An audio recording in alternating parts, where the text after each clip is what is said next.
Hi water signs, Pisces, Cancer, and Scorpio, Ascendant, Sun, Moon, Venus, Rising. And to those of you that are cross-watching, welcome to your Tarot Love Messages. Today we're going to take a look at and see what is it that will happen if you decide to cut this individual off. So I guess these messages here will be more so tailored to those of you that are in a romantic connection with someone, or you're romantically involved with someone whom you probably should know. You probably know that you have to leave, but yet it makes it so hard for you just to walk away and to pull away here. So you probably should leave, but yet, here you are, you're still staying. So what will happen if you end up pulling away and cutting ties? In saying that, it is still going to be a general reading, so guys, just please be mindful of that. If you are after a personalized tarot reading with myself, please feel free to reach out and inquire. I will list my email address just below the video here. So let's give the cards a shuffle and let's begin.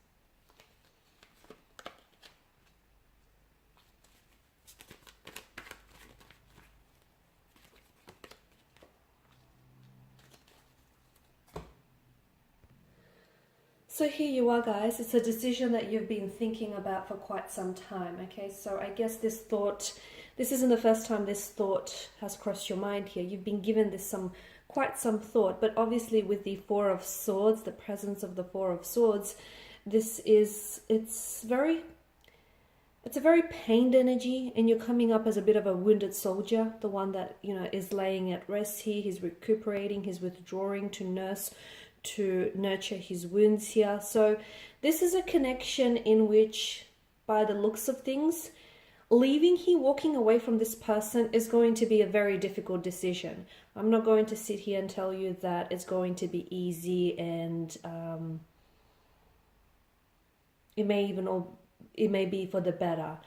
What I do see is that staying here will be far more difficult, okay?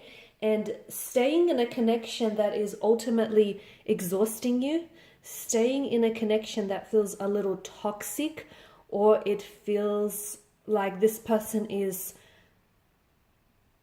constantly hurting you with their words, their actions, their intentions, in a connection where it is veiled with a lot of secrecy, perhaps even deceptions and illusions. And it's in a connection where, with the presence of the High Priestess, based on your energies and this person's energies, the outcome of this situation is really unpredictable. It is not yet determined, because there is a lot of confusion around this around this connection, a lot of uncertainty. It's like maybe you yourself don't even know whether or not you truly have feelings for them that are as strong as you want them to be, or these feelings are as strong as they should be, given where you're at with regards to this connection here. So yes, walking away is going to be difficult with this person, but let me tell you that staying in a connection where you feel like you always have to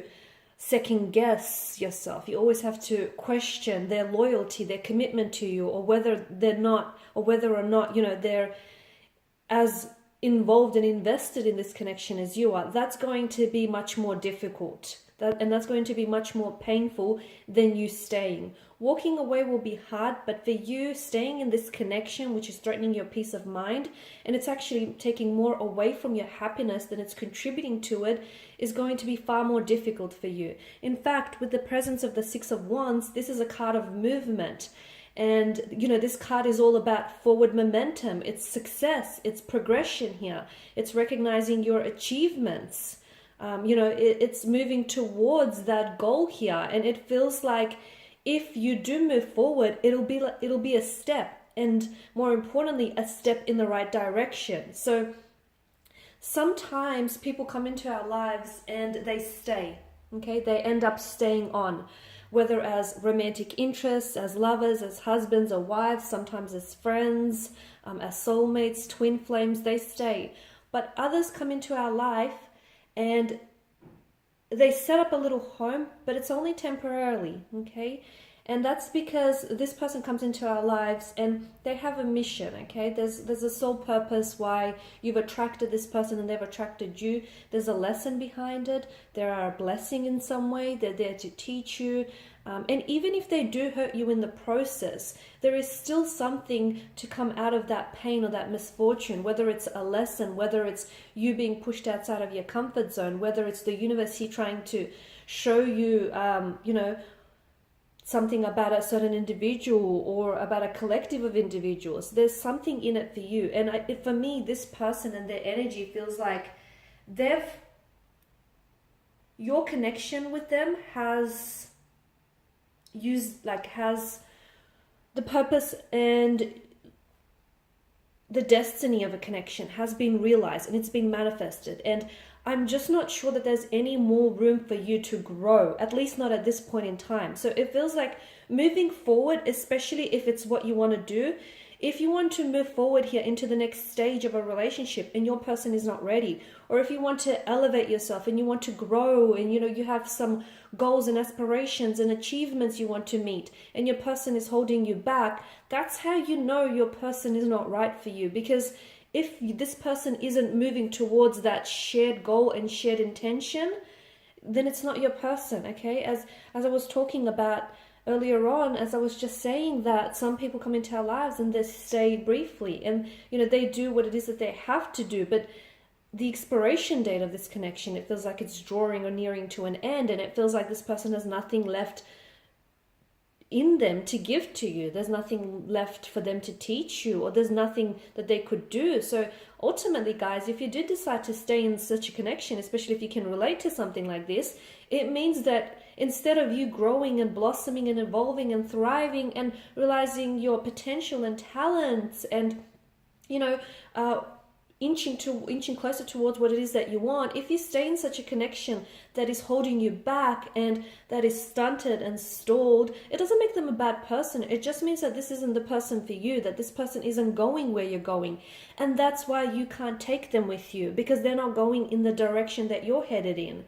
And why would you stay in a connection where you have to ultimately shrink yourself just to fit into someone's idea or someone's view of you? I mean, it's wrong for you to do that here. So, if you cut ties with this individual, it'll be a step in the right direction.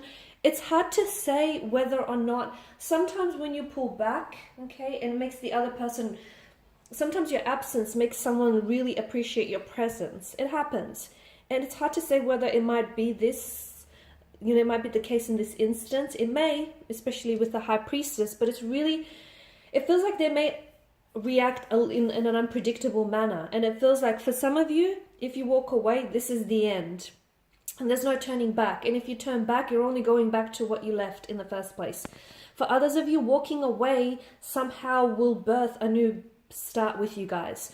It will make them realize what they've lost in you, and it would make them realize everything that they could have had with you will suddenly just dissipate and evaporate like smoke through their fingers. So it may just give them a bit of an awakening, a bit of a shake-up or a wake-up call that they may actually need, okay? But don't do it just because of the reaction that it might generate in them. Do it because ultimately it's what's best for you. It's the move that best aligns with you. Because if you are going through some sort of storm, whether with this person or an inner storm, you're coming up as a 10 of Cups. And it feels like walking away, not only are you walking away from this individual, especially if it's a toxic relationship or one which is taking away from your happiness, and one where you just feel like the growth of it is stunted. Walking away means that you would be walking towards something that is more vibrationally aligned with you, whether it's a relationship, a situation, a romantic energy, a set of circumstances. It means that you're leaving behind something that was not meant for you, at least not meant for you in the forever sense. And you're walking towards something that is vibrationally aligned for you, that is destined for you, and that will create that rainbow here for you. You're also coming up as a little bit of indecisive energy, right? And this isn't good. If you're going to walk away, you need to commit to your decision. You can't walk away and then regret your decision, or then try and think about, okay, but what could have been? Okay, because a lot of the time, this is what makes it really difficult to cut ties with someone, because you start leaning in towards the fantasy of what could have been. And look, it could have been great. Okay, maybe it could have been great and so much more than you imagine. Sorry, I'm losing my voice. But what if it's just a fantasy in your head that would have never really lived out? And you'd spend the rest of your life, or however long, trying to chase this illusion, this fantasy that is only really in your imagination. What if? Okay? So at the end of the day, with the Seven of Cups, when you make a decision, if you're not ready to make that decision, then don't do it just yet. Okay, so it's important that you understand when I say you need to own that decision. So if you're not ready to walk away, then you're not ready, and don't let anyone else tell you that you are. You'll know when you're ready. Okay, but when you're ready, you need to commit to that decision. Alright guys, and these are your messages. So thank you as always for watching and listening. Please show your support by subscribing to the channel, liking, sharing, or commenting. For those of you interested in a personal reading, feel free to reach out and inquire. Otherwise, bye for now.